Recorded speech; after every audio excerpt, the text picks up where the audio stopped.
Halo, halo selamat sore semua.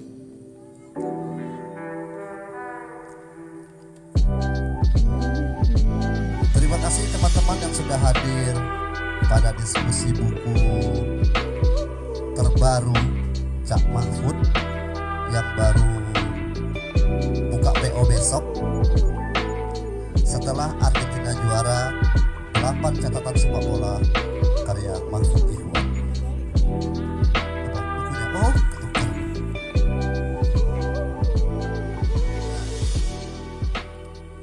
Oke. Nah, buku ini berisi 8 catatan Cak Mahfud terkait Piala Dunia 2022 di Qatar. Nah, namun gaya bercerita Cak Mahfud melampaui perihal-perihal yang ada di stadion, karena dia juga bicara seputar tidak hanya seputar dunia di stadion tapi juga hal-hal yang ada di luar itu gitu. Jadi bisa politik hingga situasi di dalam rumah ketika dia menonton televisi di final Piala Dunia gitu. Ada satu kutipan yang bagus yang harus saya bacakan. Ini fragmen yang saya suka dari esai Cak Mahfud setelah Argentina juara. Dia adalah orang yang 36 tahun lalu membawakan untuk saya sepotong poster berisi 4 tim semifinal Piala Dunia Meksiko tahun 86. Monggo, Pak. Ia memperkenalkan banyak nama negara, terutama Argentina kepada saya. Ia membuat saya bisa membedakan mana Maradona, mana Guisti, mana Brehme, mana Rummenigge, mana Tigana, mana Platini. Dan dengan telaten membantu membacakan nama Harold Schumacher dan Jens Marie Pfaff yang sangat sulit dieja, jadi bisa salah saya. Iya, hanya ia yang membuat saya menggilai sepak bola dan menghabiskan terlalu banyak waktu untuknya. Dan kini orang yang sama di depan TV yang menyiarkan final Piala Dunia ke-6 Argentina terlihat tak tahu dan sama sekali tak tertarik dengan apa yang berlangsung di layar kaca. Ketika saya bilang bahwa yang bertanding adalah timnya Maradona melawan timnya Platini, ia menyahut dengan malas. Lawan mana? Malaysia. Lalu tidur kembali.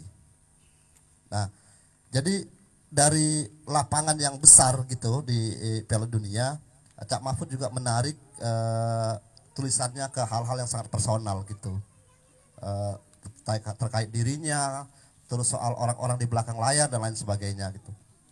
Nah, dari kutipan ini Cak,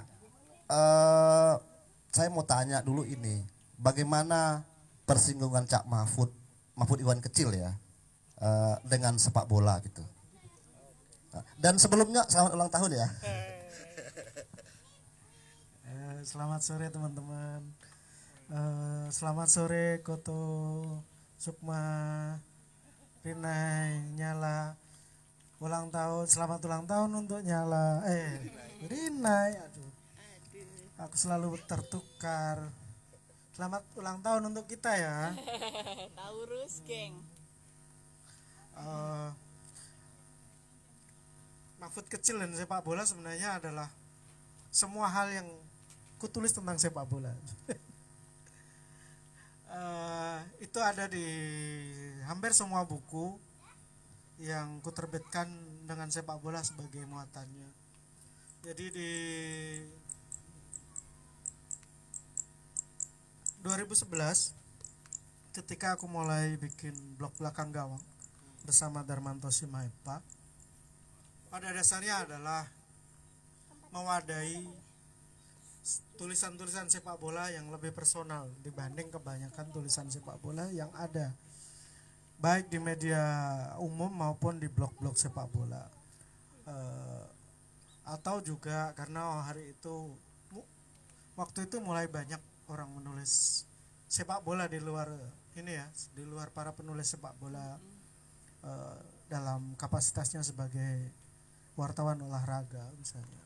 Saya ingatku ZNRS, ya aku mengeluarkan Cak Non Gus Dur dan segenerasinya ya di dalam pembicaraan ini.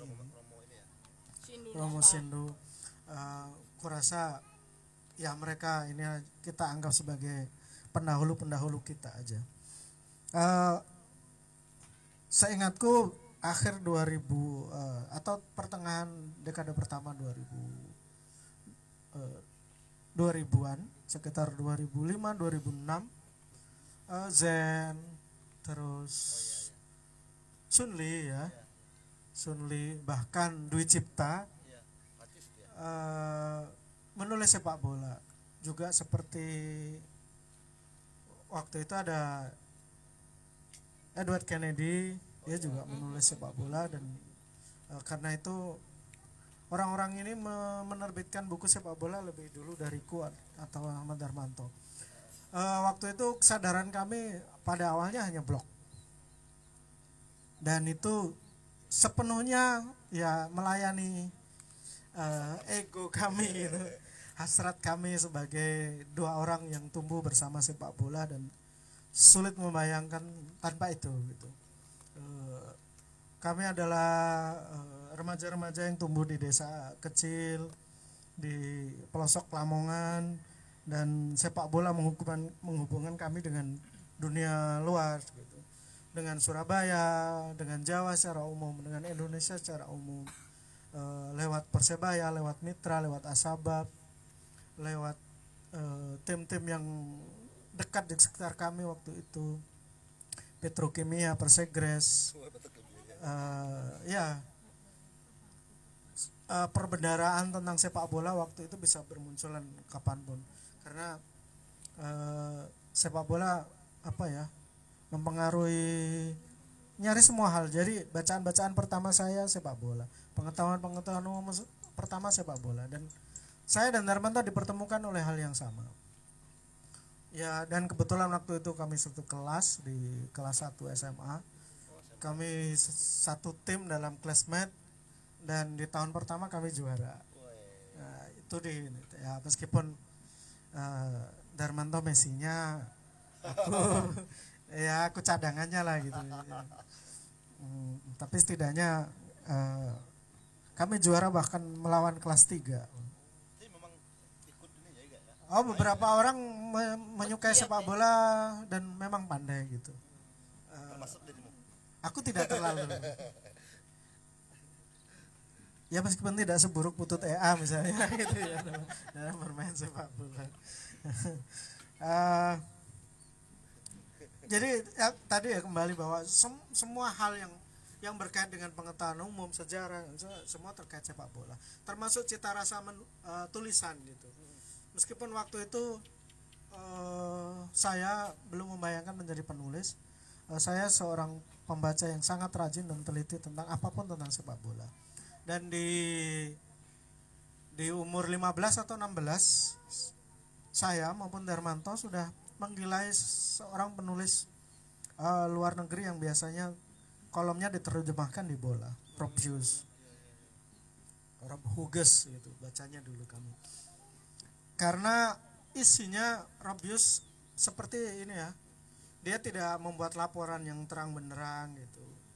Jadi dia mungkin tidak ngomongin skor, tidak ngomongin bagaimana yang terjadi di lapangan, tapi dia membuat ringkasan dengan gaya bahasa tertentu, dengan cita rasa yang aneh, karena waktu itu kami tentu saja belum terbiasa dengan terjemahan. Jadi karena itu kami sangat terkesan. Rabius mungkin kemudian pengaruhnya adalah selera membaca kami menjadi jauh lebih baik ketika kuliah di Jogja. Kebetulan saya dan Darmanto berjodoh dengan UGM, dan itu kemudian saya di sastra, dia di biologi, dan kemudian pada dasarnya kami menemukan dunia yang lain yang tidak sepak bola ya. Kami belajar menulis cerpen, dan Darmanto waktu itu termasuk lebih sukses dariku, dia menembus Republika, iya, kayaknya juga punya puisi gitu. Jadi makanya dia penyair yang gagal kemudian jadi antropolog. Sampai kemudian Kami berpisah. Darmanto ke Mentawai sekitar 2005 apa ya. Aku di Jakarta. Aku sedang mencoba menulis novel dan kemudian selama bertahun-tahun kami tidak ketemu. Sampai kemudian dia pulang dari Mentawai setelah 8 tahun. 2011-2012. Itu setelah Piala Dunia 2010 Afrika. Aku menulis, sebenarnya sedang sangat ingin menulis Piala Dunia 2010. Cuman waktu itu belum punya partner yang bisa membangkitkan kayak gairah dan apa ya, semacam kompetisi untuk bikin tulisan yang bagus gitu. Sampai kemudian Darmanto pulang 2011, kami satu rumah karena dia sedang mempersiapkan diri untuk waktu itu mencari beasiswa. Dia sudah dapat, cuman kemudian dia kursus bahasa Inggris dan kami tinggal kurang lebih 2-3 tahun sebelum dia berangkat ke Australia. Saat itulah kemudian ada obrolan, lagi-lagi di sini Blandungan ambil peran. Kami ngobrol di Blandungan tentang bagaimana membuat tulisan sepak bola yang berbeda gitu. Bahkan berbeda dengan ya yang dibikin Zen atau yang ditulis oleh Sun Lee gitu. Dan kami merasa, terutama dari bacaan kami waktu itu, Darmanto salah satunya pulang dengan membawa banyak sekali kayak inilah obrolan dan beberapa bacaan dari 442, majalah olahraga paling terkemuka di Inggris, majalah sepak bola. Dan di 442 kami menemukan banyak tulisan yang tampaknya tidak bisa kami temukan di majalah sepak bola Indonesia atau di tulisan-tulisan sepak bola di koran gitu. Bagaimana kekalahan diglorifikasi dengan drama, dengan kesedihan, bagaimana kehancuran diceritakan ulang sebagai sesuatu yang dramatis gitu. Aku ingat satu tulisan yang sangat mempengaruhiku. Aku lupa siapa yang menulis, tapi itu sebuah tulisan yang panjang tentang klub yang sangat kecil.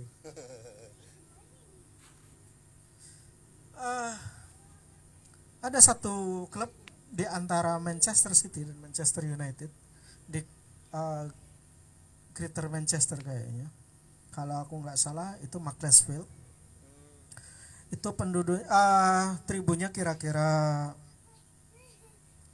mungkin 3.000 atau 2.500. Dan mereka adalah pendukung City yang apa ya, bukan fanatik justru. Karena mereka sudah nggak sanggup bayar ke Old Trafford gitu. Atau mereka orang-orang tua yang dulu mengalami kejayaan City di tahun 60-an. Dan kemudian Macclesfield lebih dekat juga. Dan ada semacam gunjingan kalau MU itu klub Manchester yang didukung oleh orang London gitu, United. Jadi sebagian besar pendukung Macclesfield adalah pendukung City sebenarnya, dan mereka juga representasi dari kegagalan dan kekonyolan. Salah satu yang ditulis di situ adalah bagaimana klub kecil ini bertahan. Pernah hampir mereka bermain di liga di di liga amatir, di non league. Suatu waktu lebih bawah lagi, 7 atau 8. Suatu saat mereka mau menjadi profesional dan mau naik, tapi kemudian stadion mereka tidak memenuhi dan akhirnya tertolak. Dan kegagalan itu kemudian diperparah oleh bunuh diri dari presiden klubnya. Ya kayak gitu. Dan aku merasa bagaimana ya kalau kita membuat tulisan macam itu. Dan akhirnya kami bersepakat, waktu itu kami punya momen Piala AFF 2011. SEA Games kalau nggak salah. AFF 2010 ya. SEA Games yang kita final sama Malaysia. Nah, salah satu dari tulisan di event itu kami sangat produktif. Hampir setiap hari kami menulis dan sama-sama bikin drama gitu loh di setiap tulisan kami. Salah satu yang bisa teman-teman temukan di momen itu adalah ketika saya menulis tentang dua orang penonton yang terkapar. Saya dan Darmanto sebenarnya. Jadi kami kalah. Dan sebelumnya kan saya mengalami kesakitan yang sangat sebagai penonton timnas. Ketika 2010 saya nonton di Senayan. Saat Indonesia kalah sama Malaysia juga di AFF, ya yang isunya beberapa pemain kita dibeli itu. Dan di semifinal tim yang baru menang dari Filipina diajak pengajian sama Nurdin Halid itu. Pokoknya itulah. Sampai juga waktu itu aku nulis tentang ini. Bagaimana ya kalau aku berkata tentang seseorang yang karena patah hati dengan sepak bola akhirnya berencana membunuh ketua PSSI. Dan itu teman-teman bisa temukan di buku Dari Kekalahan ke Kematian. Dan kebetulan buku itu bersampul hitam. Dan ketika Koto memberikan pilihan sampul ini, aku segera mengingat buku itu. Dan sama-sama memang tidak ada sepak bola yang ditulis dengan keceriaan yang ini ya, yang meluap-luap. Karena bagi saya sepak bola adalah upaya yang tidak habis-habis untuk menyakiti diri sendiri sebenarnya. Ya dulu pengennya ya bersenang-senang gitu, tapi tampaknya sepak bola ya ajang dari masokisme orang seperti saya, termasuk ketika kemudian saya menonton Piala Dunia 2022 dan kemudian membuat catatan-catatan ini. Bagaimana Mahfud kecil berkenalan dengan sepak bola? Itu yang belum. Iya, ya tadi sebenarnya. Jadi hampir semua hal ini sebagai penonton dan pelaku. baca back.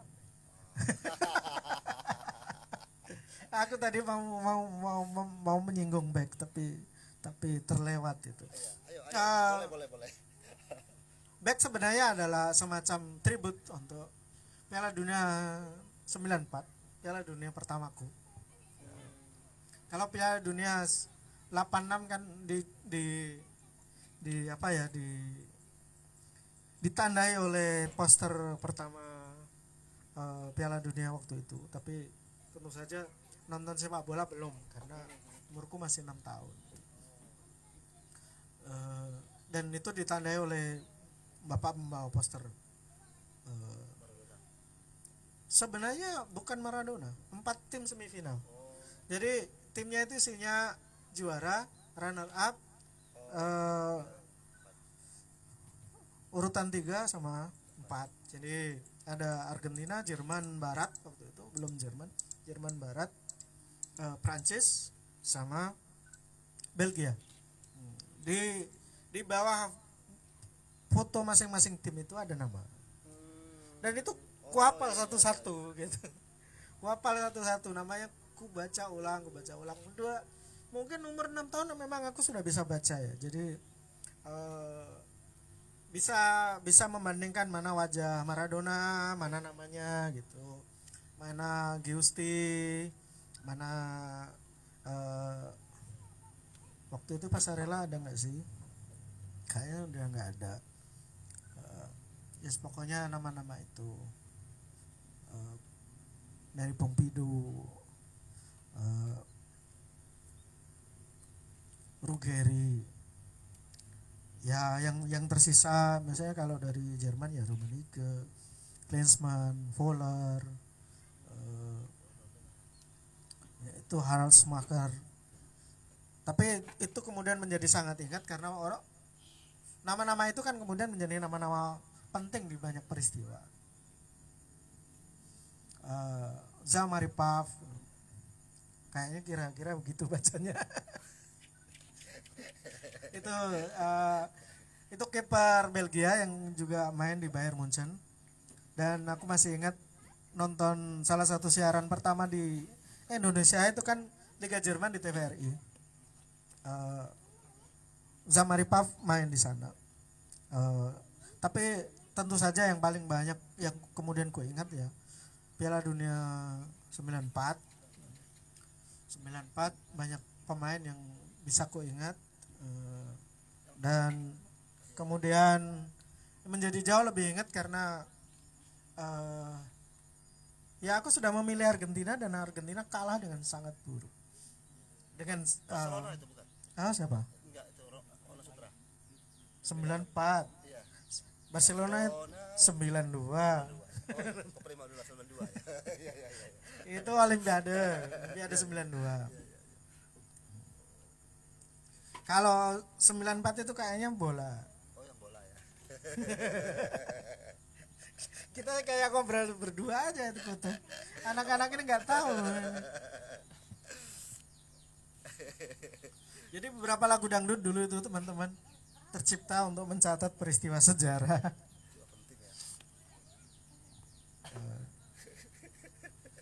Jadi ya gitulah. Setelah itu sudah nggak terbendung. Sebenarnya 94 itu kan aku sudah SMP.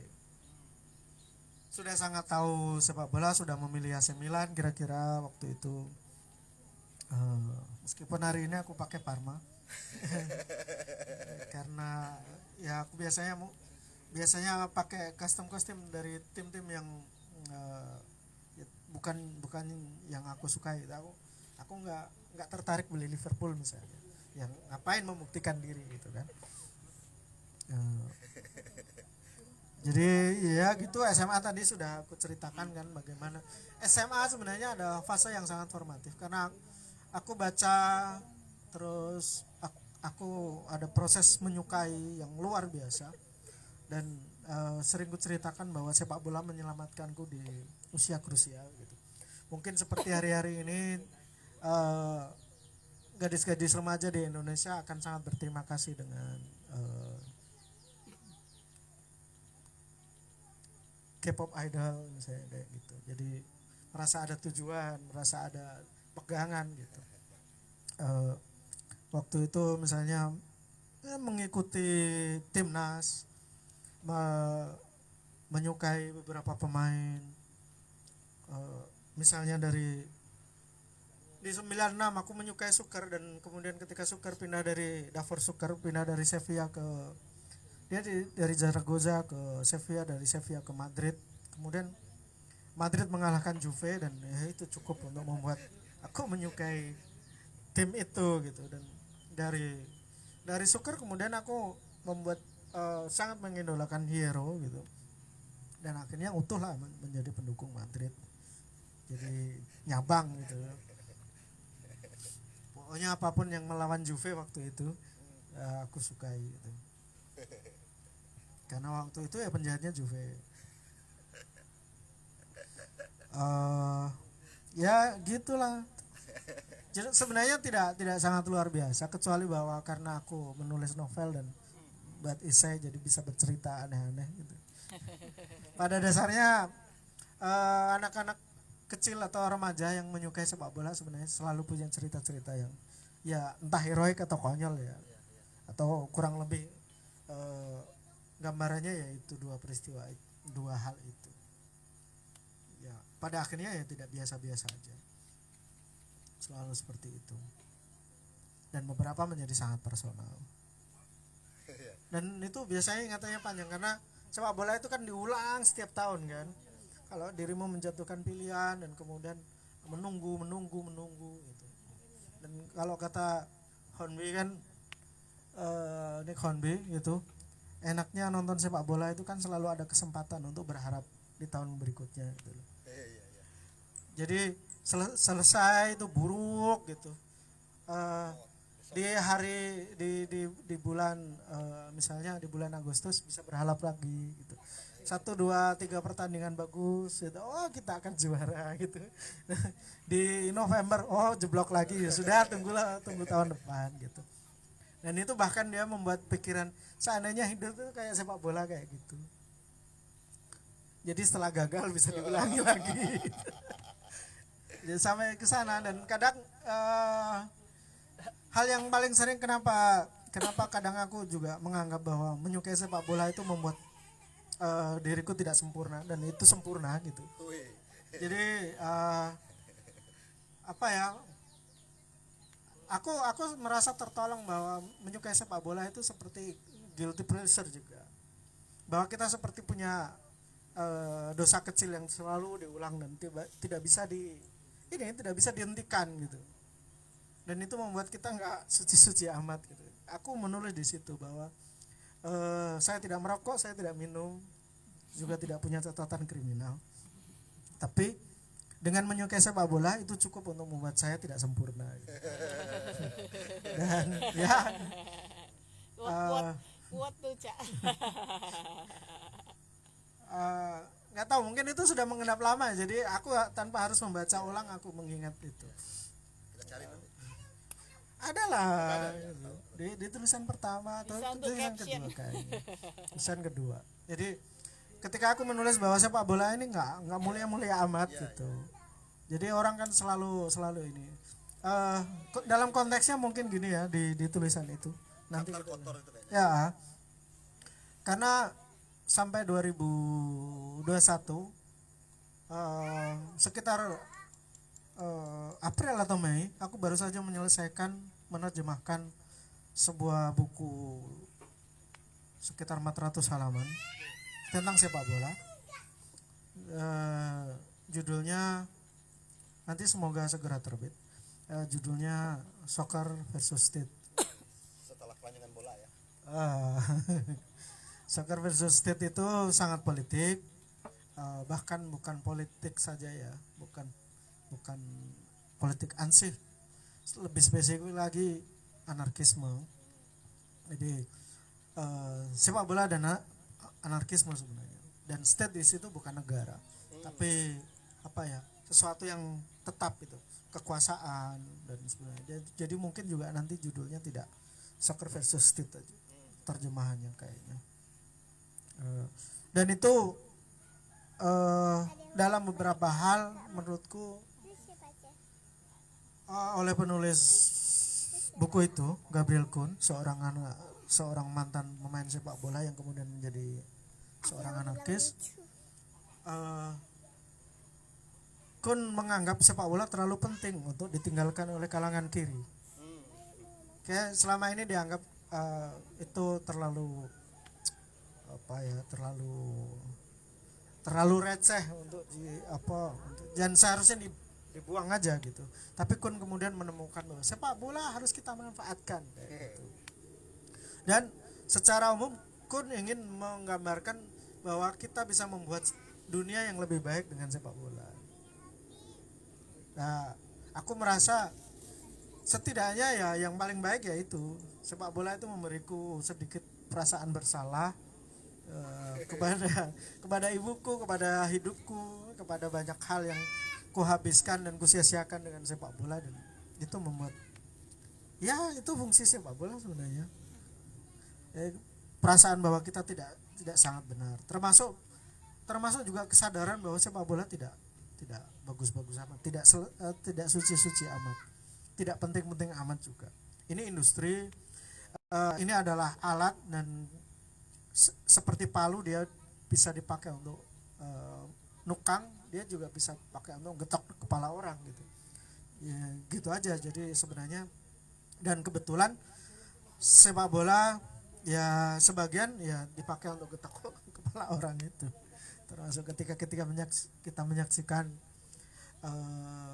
pertunjukan yang luar biasa dari Qatar. Itu ada sekitar, dalam proses pembangunan stadion di Qatar ada sekitar 1.000 orang meninggal karena korban dari sistem perburuan yang sangat buruk yang mereka kerjakan dengan sistem tradisional mereka, kafala itu. Jadi ya seperti itu. Nggak tahu tadi kok sampai situ. Ya kalau ngomong sepak bola kayaknya bisa nggak berhenti. Ada yang komen nih, Cak. Katanya kok bajunya Parma. Itu sudah aku jelaskan. Jadi aku pendukung AC Milan, Madrid dan Liverpool. Banyak ya. Malam ini akhir pekan ini menyenangkan, tapi percayalah bahwa jangan ditiru gitu.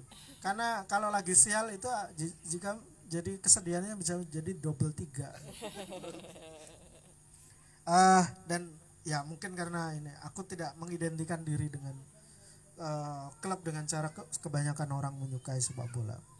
Aku tidak mengoleksi jersey gitu.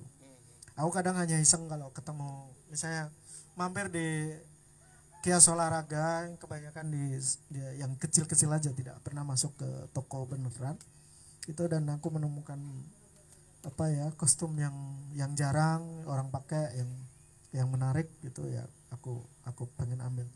Kalau teman-teman ada yang bisa menunjukkan aku kostum Sassuolo, aku akan suka sekali. Itu menyenangkan. Seperti dulu sebelum orang-orang ramai di belakangan meng-hype São Pauli. Sebenarnya di sekitar 94-95 ketika Liga Jerman disiarkan oleh Antv, masanya Monica Desidera. Gimana? Hardiman Koto dan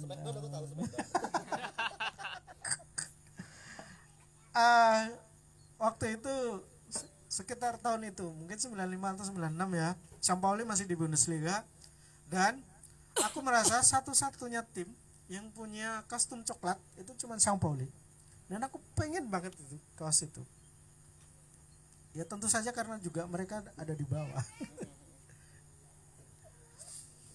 Jadi ya begitu kenapa ada Parma di dadaku. Di rumah ada Dortmund yang ya sebenarnya ya so-so aja, karena ada teman TKI dari Malaysia pulang gitu. Dia seharusnya membawakan aku Everton karena aku pendukung Liverpool gitu, dan oke, Everton nggak apa-apa itu. Sampai di rumah, Cak kehabisan, tinggal Dortmund, ya udah nggak apa-apa. Apa pertanyaan lagi? Kamu kayaknya kayak nanggap aku aja ya. Enggak, seru sekali. Enggak, saya kan tidak punya pengalaman tentang sepak bola, Cak. Iya, Monica Desidera jangan tahu cuma. Tapi enggak, sepak bola sebenarnya di kampung saya di tahun 90-an, di usia saya SD SMP gitu, itu jadi perbincangan gitu, jadi gosip oleh sejumlah orang. Jadi berita 3 tahun yang lalu tentang sepak bola juga masih dibicarakan hangat hari itu gitu. Mereka juga menonton La Liga dan segala macam. Waktu itu para bola sudah masuk di kampungku, Cak.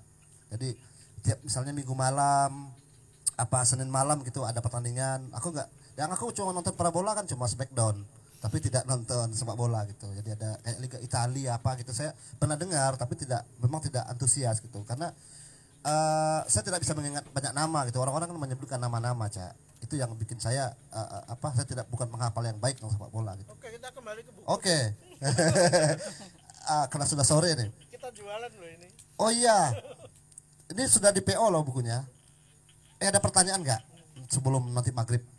Nanti satu pertanyaan terbaik dapat buku gratis, daminya langsung ditandatangani Cak Mahfud.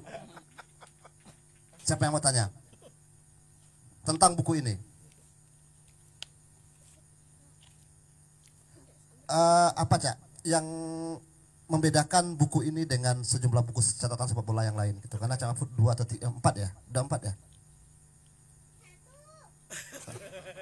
4. Nah, apa yang membedakan ini?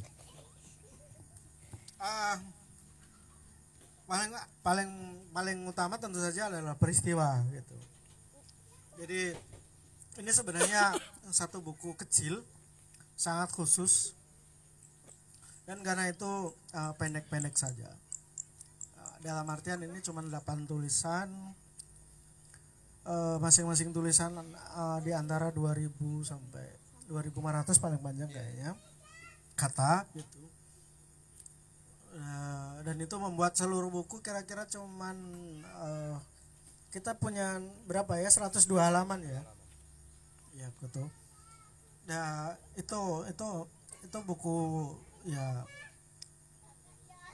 Ini semuanya tentang sepak bola. Tentang Piala Dunia 2022. Jadi itu pertama peristiwanya. Style pada dasarnya orang yang akrab membaca tulisan saya, baik yang fiksi maupun non fiksi, katakanlah esai gitu, mungkin tidak akan menemukan hal yang banyak berbeda gitu. Meskipun itu justru membuat dia berbeda dengan setidaknya beberapa buku sepak bola yang pernah kuterbitkan sebelumnya.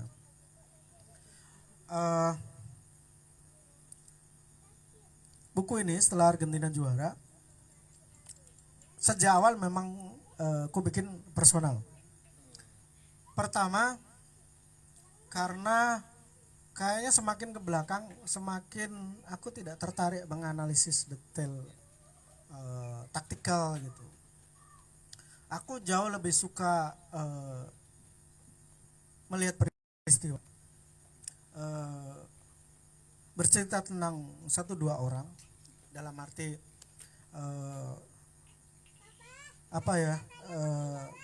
karakter driven gitu.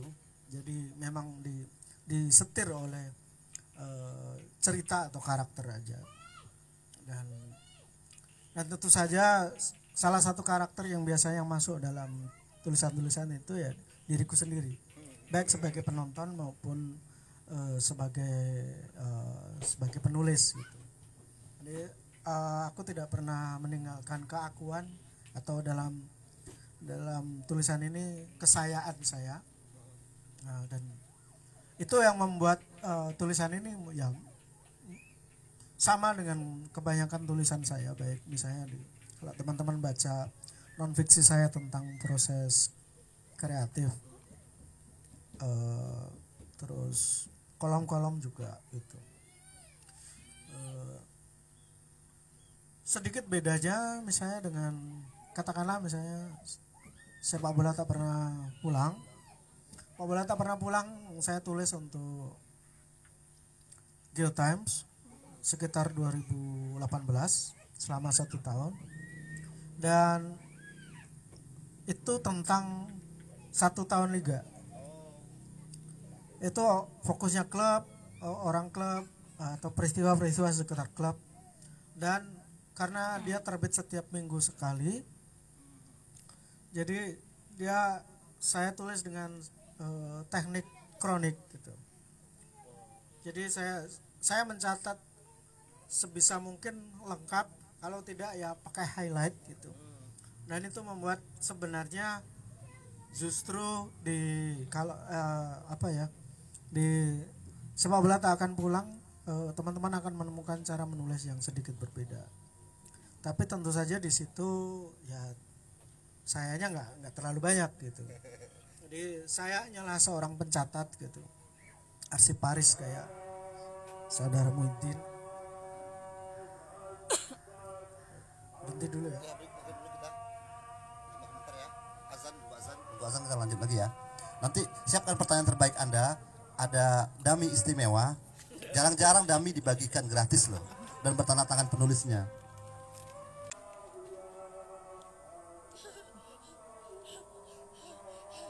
Jadi apa pendapat Anda?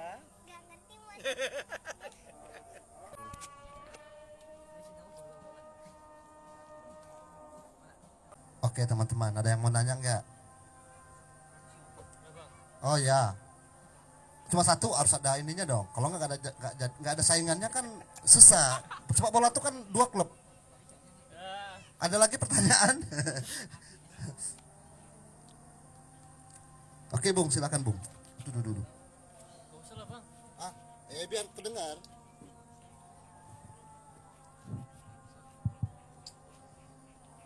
Selamat sore Cah Mahmud. Selamat sore.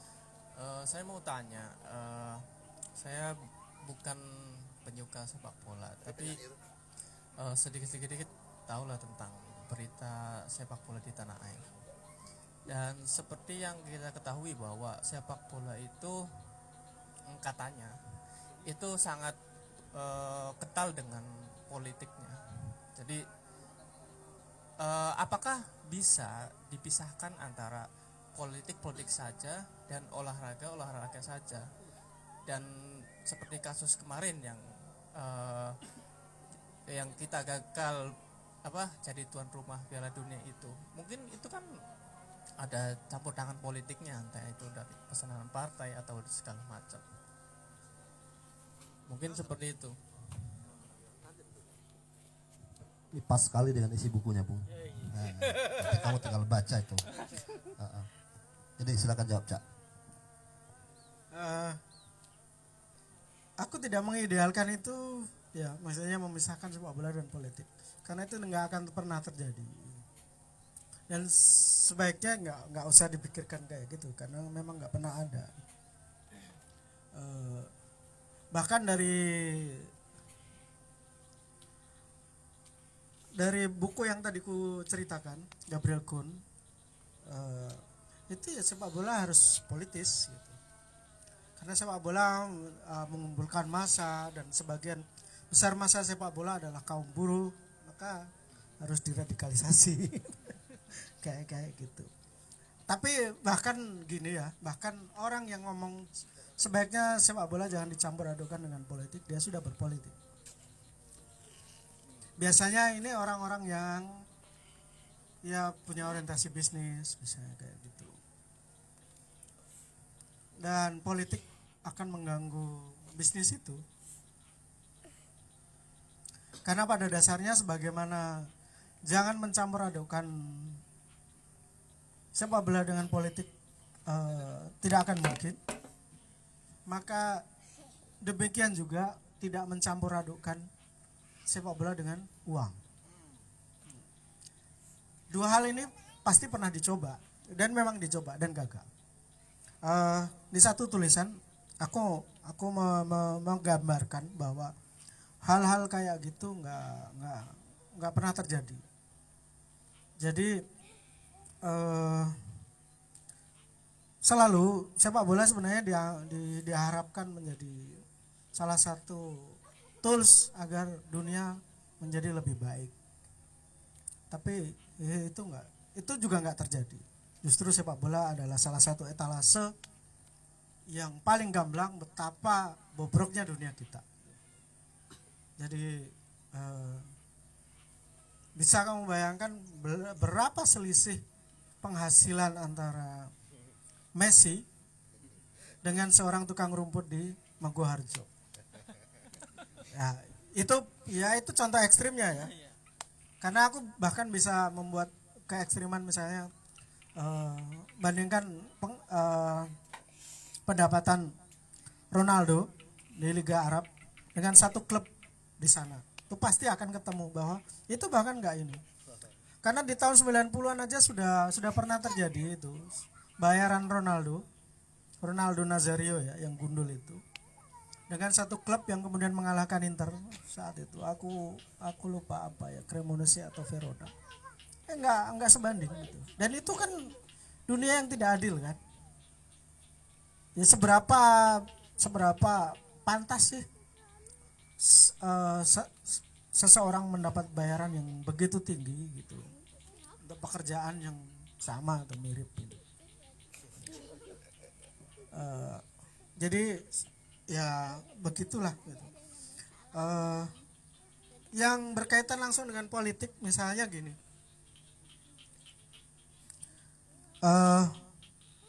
Dulu FIFA itu kan tumbuh di Eropa dan kemudian meluas ke benua-benua lain. Dan pada akhirnya sebenarnya sepak bola dimulai oleh semacam persaingan dua ujung dunia, Eropa Barat dan Amerika Selatan. Pada dasarnya itu terjadi karena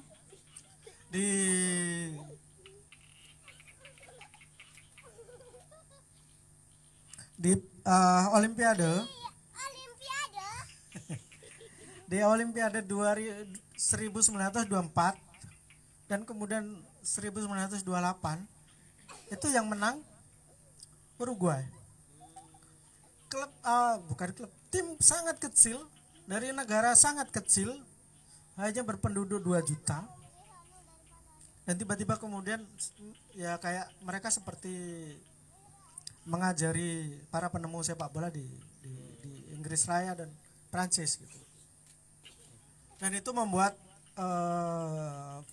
FIFA kemudian membuat keputusan, mari kita bikin Piala Dunia, dan pertama dilakukan di Uruguay. Nah, waktu itu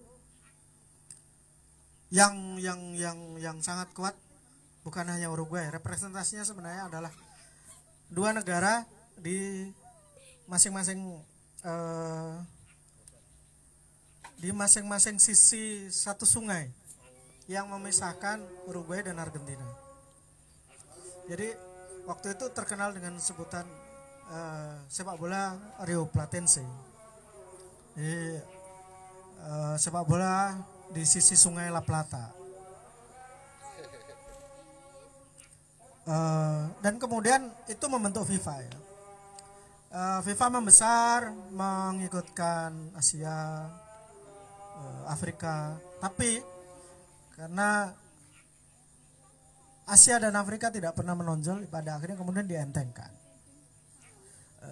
Hingga tahun 70-an FIFA itu dipegang oleh orang Inggris, namanya Stanley Rose, dan dia menganggap bahwa ya sepak bola hanya untuk yang bisa sepak bola, kira-kira begitu. Dan itu membuat dia hanya menjatah Afrika dan Asia hanya satu tempat gitu. Bahkan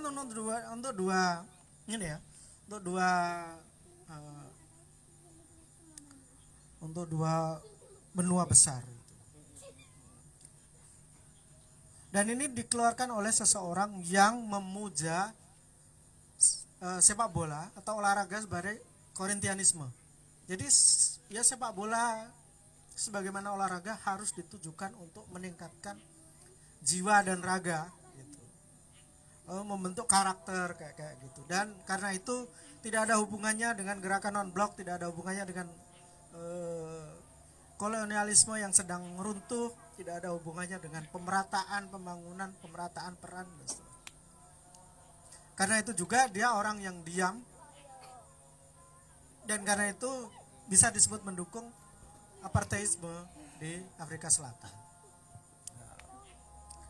Datang orang bernama João Havlang dari Brazil. Dia tahu bahwa pada dasarnya Stanley Rose seorang rasis gitu. Dia hanya melihat ya yang bisa sepak bola hanya orang Afrika, orang Eropa dan ya Amerika Latin pun, karena Amerika Latin punya hubungan dengan Eropa gitu. Isinya kan orang Spanyol, orang Italia. João Havlang, orang Brazil, melihat bahwa itu rasisme, dan itu juga sikap Stanley Rose adalah sikap kayak apa ya, konservatisme olahraga lah gitu. Dia tidak terhubung dengan industri dan tidak ingin.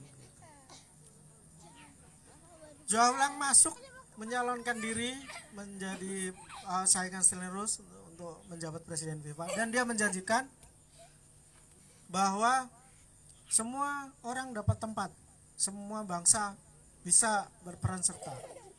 Pertama itu sudah politik kan, karena dia tahu bagaimana dunia berubah gitu. Dan setelah itu yang dijanjikan adalah kami akan melakukan pembinaan sepak bola di seluruh dunia. Dengan apa? Dengan uang. Dan uang itu didapat Haflang tentu saja tidak dari uangnya sendiri. Dia menjual sepak bola kepada Adidas, kepada Coca-Cola, siapa lagi ya sponsor-sponsor pertama. Waktu itu kemudian Adidas pecah jadi Puma, masuk juga. Dan itu asal usul yang kemudian menjadikan sepak bola seperti sekarang. Jadi memang irisannya memang gitu. Jadi ketika seseorang mencoba menolak sepak bola jauh dari politik, pada dasarnya dia sudah berpolitik. Dan dalam konteks kayak Stanley Rose itu jelas gitu. Bukan hanya dia memihak politik tertentu, dia juga punya pendirian yang secara ras problematis gitu. Karena dia menjadikan Eropa atau kulit putih sebagai pusat sepak bola gitu. Dan persis bersamaan dengan itu. Dalam banyak sekali upaya sepak bola juga melakukan hal-hal baik. Tapi pada saat yang sama juga dia kemudian menciptakan sisi gelapnya sendiri. Aku bercerita di situ. Dari mana asal usul tradisi sogok menyogok dalam pemilihan tuan rumah Piala Dunia? Ketika Sepp Blatter itu oleh Galliano disebut sebagai dayang-dayangnya Haflang. Jadi dia orang yang kemudian mengintensifkan hubungan antara sepak bola dan uang. Tapi pada saat yang sama juga menjanjikan pembinaan kepada seluruh negara peserta.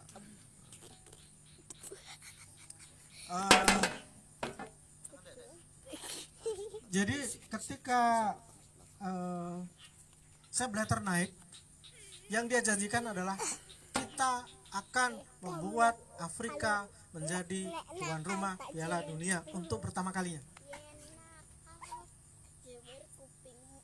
Yang dilakukan kemudian oleh Afrika Selatan, ya menyogok semua ini wakil-wakil federasi, termasuk ya duit itu biasanya dari iklan gitu. Jadi ketika ada di satu sisi seperti pembebasan gitu ya, di sisi lain kejahatan gitu. Jadi Blatter mungkin tidak rasis seperti Stanley Rose gitu. Tapi ya dia bobrok gitu. Dia menciptakan budaya korup dan kemudian mengekalkan korupsi di banyak federasi Afrika. Beberapa kemudian menjadi sangat parah sampai hari ini. Satu lagi, salah satu capaian paling progresif sepak bola, paling progresif ya, adalah maraknya kembali sepak bola perempuan. Itu dipuji betul oleh kalangan feminis maupun oleh kalangan progresif kiri atau demokrat liberal lah gitu. Dan itu memang benar-benar terjadi. Tapi pada saat yang sama itu juga seksis gitu. Jadi ketika Sepp Blatter ditanya apa rencana Anda untuk membuat sepak bola perempuan lebih ramai, lebih maju gitu, dia jawabnya kayaknya ya celananya lebih pendek gitu. Jadi dia melihat perempuan sebagai jualan gitu. Meskipun kemudian katakanlah outputnya kayak seperti sebuah pembebasan ya, bahwa satu gender yang dulu di masa perang dianggap, setelah perang terutama ya, dianggap tidak pantas, tidak capable, tidak akan sanggup untuk melakukan olahraga sekeras sepak bola. Sekarang ya sudah lebih dari ini, bahwa mungkin sekarang misalnya penggemar Barcelona karena tidak bisa membanggakan prestasi tim laki-lakinya, maka sekarang yang mereka membanggakan tim putrinya. karena satu kompetisi tanpa terkalahkan itu. Dan mungkin sekarang Alexis Putellas lebih harum namanya dibanding Messi. Karena Putellas masih main di Barca dan masih setiap tahun menerima Ballon d'Or untuk sepak bola perempuan terbaik. Ya gitu, akan selalu seperti itu. Jadi setiap upaya untuk membuat sepak bola tidak ke kiri, maka nanti justru aku tadi mau ngomong gini, setiap upaya untuk membuat sepak bola lebih baik, katakanlah seperti itu, maka dia bersamaan juga akan memberikan dampak buruknya. Jadi upaya-upaya misalnya kalangan kiri untuk membuat sepak bola terbebaskan dari uang, dari kekuasaan fasis misalnya, karena itu selalu terjadi. Ingat bagaimana Jokowi memakai Asian Games 2018, dan ketika dia sekarang tampak tidak tahu apa-apa dengan SEA Games 2023 di Kamboja. Itu menunjukkan bahwa ya yang penting ya kalau olahraga bisa dipakai ya dipakai, kalau enggak ya enggak. Sekarang kan mungkin enggak ini. Apalagi ya itu tadi nyambung ke pertanyaan. Ganjar naik setelah dites sama PDIP dengan isu Israel gitu.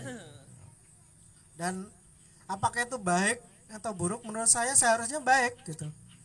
Sayangnya selama ini PDIP tidak pernah punya konsen dengan politik itu.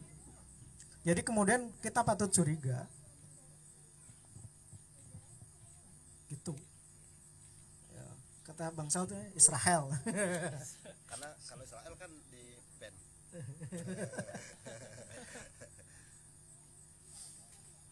Gitulah gambarannya. Apalagi yang terlewat ya. Kayaknya begitu ya. Oke Mas. Oke. Harus dicari pesaingnya dulu. Masa kamu menang dapat trofi tanpa ada saingan gitu.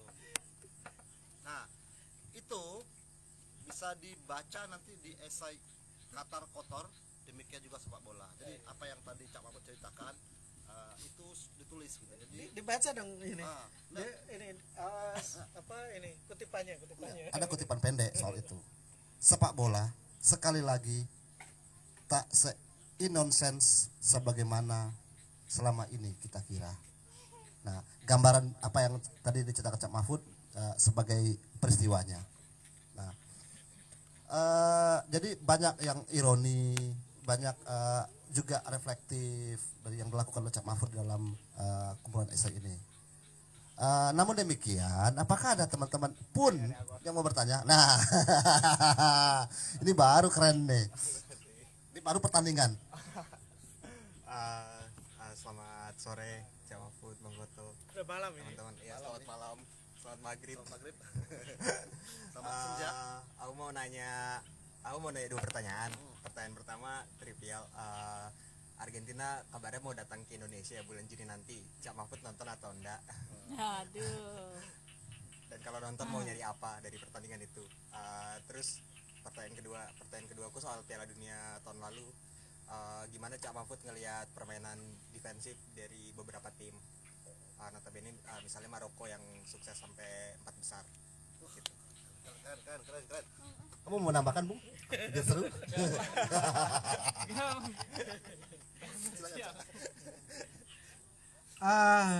Aku sedang puasa menonton timnas.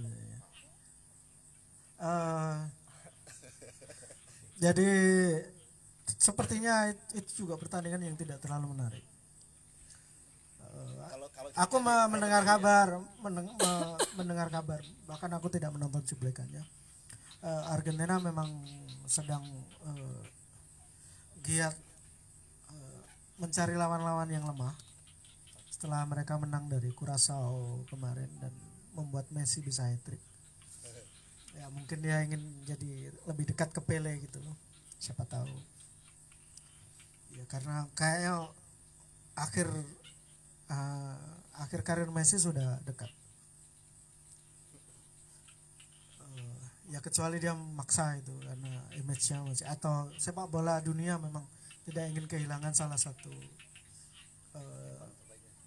bukan ikon, lebih tepat ya itu ini itu banknya, itu celengannya masih bisa dijual karena banyak anak-anak yang menyukai sepak bola di saat Messi atau setelah Messi. Ya kalau kayak aku kan ya sudah sejak Argentina, sudah sejak Maradona gitu, dan itu membuat ya Messi punya batas. Menurutku setelah Piala Dunia dia juara, seharusnya dia akan keren bilang saya pensiun gitu. Tapi sepertinya ya Messi ya seperti Messi doing Messi. Messi sudah 3 kali mundur dari timnas dan kembali gitu. Ya dia akan kayak gitu terus. Ya, cowok lemah.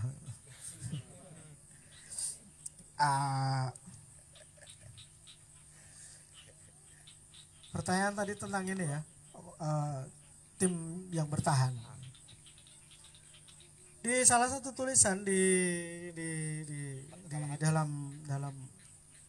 dalam buku ini, aku menyoroti tentang seragamnya cara bermain sepak bola. Aku merasa mungkin itu tidak akan disukai oleh penggemar Mourinho ya. Tapi aku merasa bahwa cara main build up dari bawah ya ini bisa dilakukan oleh siapapun, tapi salah satu ikonnya adalah Pep Guardiola dengan Manchester City-nya. Itu kemudian menjadi tren bahwa salah satu mungkin ini ya, juga menjadi model adalah Manuel Neuer di Piala Dunia 2014. Ketika seorang kiper juga harus menjadi sweeper, menjadi stopper. Ya, dia harus punya kemampuan menyapu bola dan juga passing.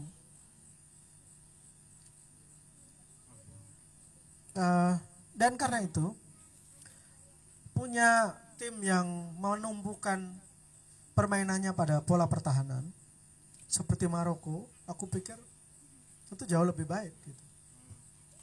Dan aku menulis bahwa salah satu kegagalan Maroko di semifinal adalah dia kalah duluan, kehilangan satu pemain penting, dan kemudian dia harus keluar, harus menyerang. Dan akhirnya habis. Karena Maroko yang menyerang adalah bukan Maroko yang sampai semifinal. Itu yang kutulis. Tapi kembali ke pola bahwa misalnya ya sekarang semakin langka ada striker tinggi besar dengan kemampuan mencetak gol hebat. Sebagian karena itu tidak lagi menarik pelatih yang melatih masing-masing timnas. Yang kedua, dia tampak tidak menarik sebagai tontonan. Karena cuan ya itu false nine, dan lagi-lagi itu kira-kira ya Pep yang mempopulerkan. Ya kita mungkin bicara semuanya dimulai dari Cruyff ya. Tapi pada dasarnya semua orang melihat Pep.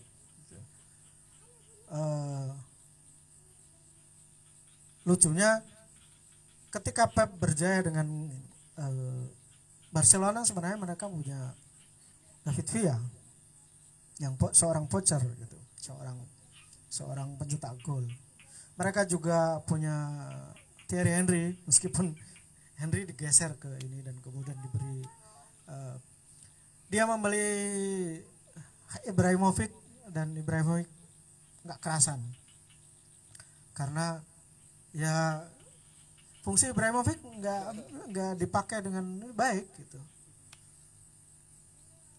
Jadi ya itu semua sekarang yang terjadi gitu. Di Argentina nggak punya striker kan, Lautaro Martinez nggak mencetak gol. Itu karena cara bermain gitu. Dan tidak ada striker lain.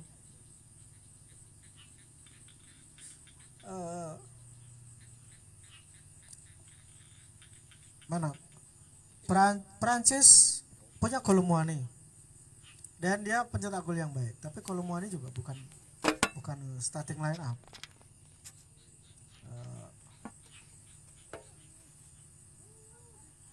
Sebenarnya ada Lukaku di Belgia. Ya, tapi semuanya mejan gitu. Terutama karena jiwa tim itu ada di Hazard dan Hazard kegemukan.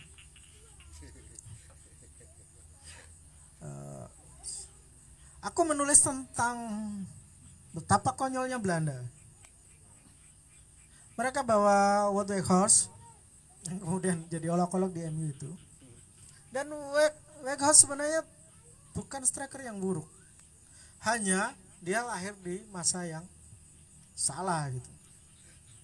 Weghorst punya nasib seperti Bas Dost. Kalau dirimu tahu, nggak tahu. Punya nasib seperti Jan van der of Hesseling. Punya nasib seperti Pierre van Hooijdonk. Jadi striker-striker yang sebenarnya sangat tajam, punya catatan bagus di level klub, tapi nggak punya tempat di timnas. Jadi strikernya strikernya Argentina Belanda waktu itu Gakpo. Karena Jensen juga nggak dipakai kan. Hanya belakangan kemudian dan mereka mencetak gol itu. Lucunya pada akhirnya kemudian Weghorst yang membuat Belanda bisa comeback gitu sampai memaksakan perpanjangan waktu sama Argentina. Penalti ya? Aku lupa. Mohon maaf, kenapa hanya 8 tulisan? Karena sebenarnya ya ini cerita di baliknya. Piala Dunia ini memang benar-benar aku tonton dengan enggan. Pertama karena ini Qatar gitu, yang orang sepertiku yang ya well informed lah tentang sepak bola, nggak bisa mengabaikan betul-betul bahwa ini memang benar-benar Piala Dunia yang kotor gitu. Nah, yang kedua kemudian karena secara bersamaan aku ada di rumah sakit nungguin bapak, jadi beberapa pertandingan aku lewatkan. Tapi yang kebetulan itu aku tonton.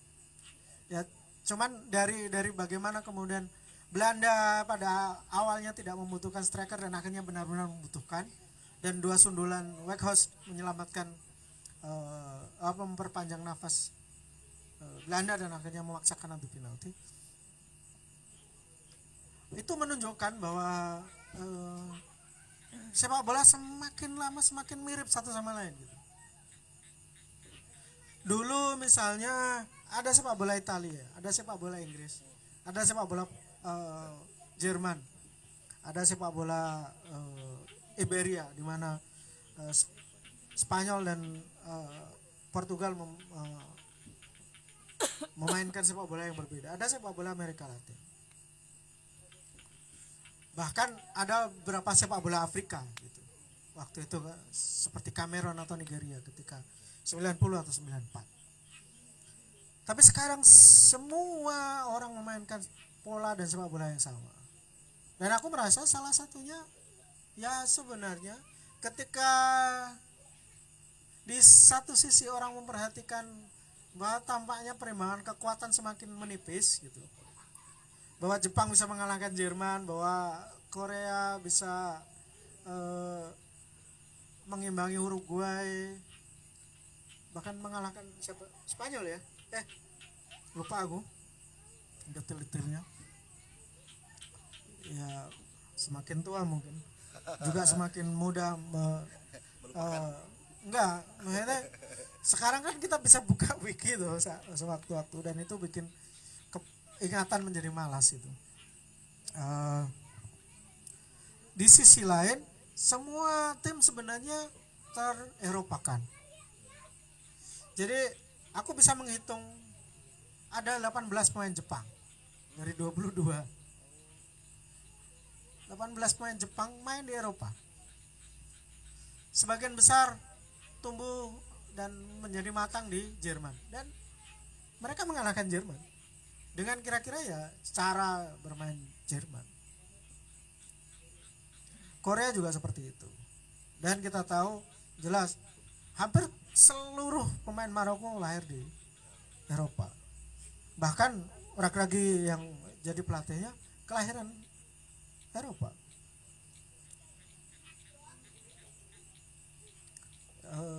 Apalagi ya gitu lah gambarannya. Yang tidak Eropa ya kayak Qatar, habis lah. Hanya di 2 pertandingan pertama.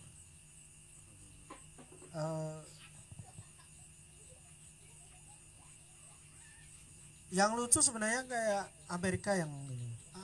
Aku bahkan bisa mencatat salah satu yang paling resisten, dalam arti masih menumpukan kekuatannya pada klub-klub lokal kayak timnas Iran misalnya. Tumbuhannya masih Persepolis, Istiqlal, apalagi satu lagi itu yang tiga besar itu. Arab ngalahin Argentina, Cak. Oke ya. Itu kejutan ya. Ya itu memang di luar bahasan itu. Sebelum Argentina juara. Tapi justru waktu itu aku merasa kayaknya Argentina juara deh.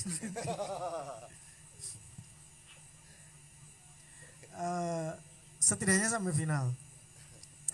Ya yang ingin aku tegaskan ya, misalnya kayak gitu, bahwa sepak bola semakin mirip sekarang dengan cara yang sama, dengan orientasi yang sama, dan itu tidak mengasihkan.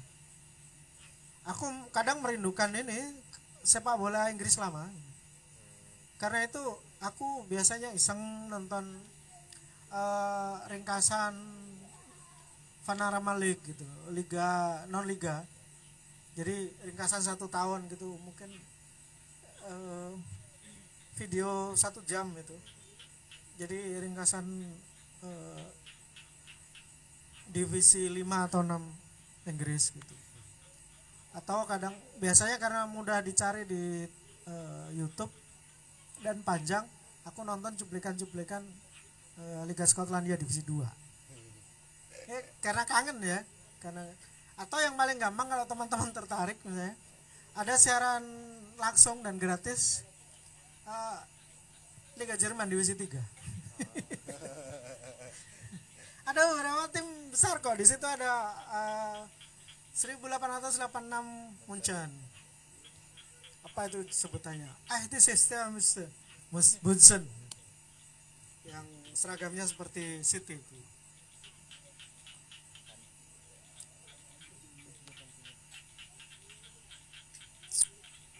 Ya gitulah, pokoknya sepak bola sekarang semakin mirip satu sama lain. Apalagi belakangan kabarnya Ancelotti akan ke Brazil. Ya sudah. Meskipun lucunya dulu salah satu guru sepak bola orang Brazil itu namanya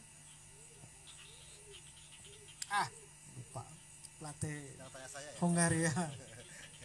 Tadi terlintas gitu. Karena tertukar semua, jadi sama-sama namanya Bella gitu. Tapi yang kemudian masuk adalah Bela Lugosi. Bela Lugosi itu aktor Hollywood. Buku yang lain. Terima kasih Bella Goodman. Bella Goodman seorang pelarian dan kemudian ya, tapi memang ini ya, pada dasarnya memang ya sepak bola Amerika Latin didirikan oleh pelarian atau imigran Amerika dan kemudian ditegakkan oleh bekas-bekas budak Afrika, kira-kira begitu. Tapi itu bahkan ya semakin kesini semakin kayak ini. Ya, gimana nggak menarik misalnya kalau Brazil, kalau mereka melihat bahwa Vinicius dan Rodrigo memang benar-benar jadi di tangan Ancelotti. Ya gitu deh. Kupikir teman-teman yang mengertikan sepak bola akan tahu kegelisahanku. Ya sepak bola semakin sama. Paham. Oke, kayaknya kita belum maghrib ini. Aku ini. Belum. Yang terakhir nih. Malam ini Cak Mahfud akan ngomongin kambing dan hujan. Nanti yang mau ikut ngomongin sastra nanti bisa ikut Cak Mahfud. Besok pagi dia akan ngomongin soal proses kreatif di UGM. Di sini ada ini loh, ada kata mempertemukan sepak bola dan sastra. Nah itu dia, itu yang mau jadi pertanyaan terakhir Cak. Bagaimana sastra dipertemukan dengan tulisan sepak bola itu Cak. Silakan Cak. Itu sebenarnya aku iseng aja biar kelihatan ada yang dibahas itu di diskusi ini. Pada dasarnya seperti yang tadi ku sampaikan ke Koto bahwa aku menulis sepak bola, menulis film India, menulis musik dangdut sama seperti aku menulis novel. Karena aku tidak menulis prosa dengan daki gitu ya, seperti biasa saja. Aku bercerita gitu dan tulisan sepak bola aku juga bercerita. Tapi pada dasarnya sastra yang masuk ke sepak bola atau sepak bola yang masuk ke sastra. Karena aku juga mau nulis back gitu dan itu sepak bola yang masuk ke sastra. Bahwa aku memang mengidealkan beberapa jenis tulisan sepak bola sih gitu. Salah satu tulisan sepak bola terpenting yang aku baca dan kupikir juga mempengaruhi cara penulisan sepak bola 30 tahun terakhir ya yang ditulis oleh Nick Hornby, seorang novelis gitu. Meskipun nggak sastra amat Nick Hornby-nya. Tapi dia ya lulusan Cambridge, sastra Inggris. Ya kalau teman-teman tertarik dengan terjemahanku dengan Nick Hornby, teman-teman bisa baca Fever Pitch yang ku terjemahkan sebagai keranjingan bola. Terbitkan di Papres. Basa-basi.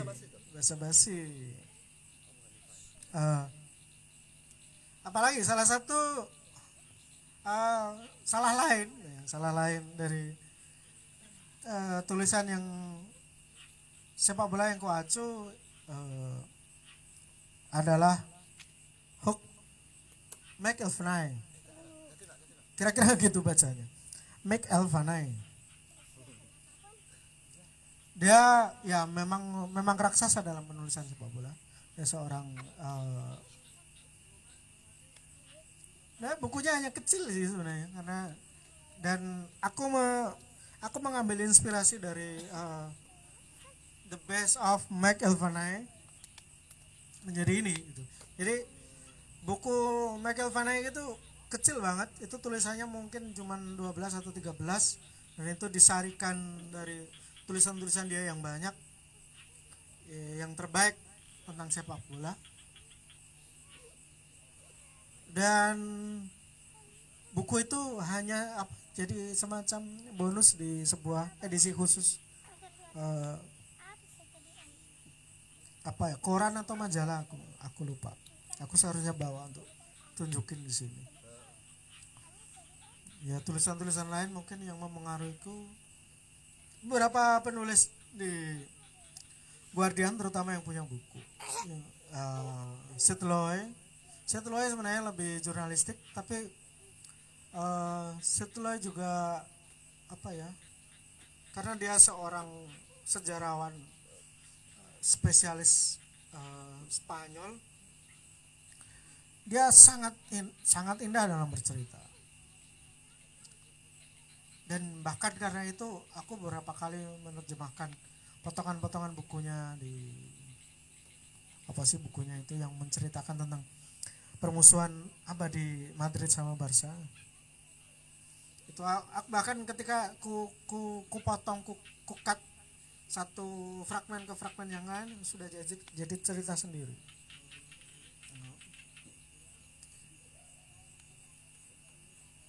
Jadi ya gitu. Itu kenapa sastra ketemu sepak bola atau sepak bola ketemu sastra. Seperti telur dan ayam ya. Seharusnya mungkin idealnya aku harus menyebut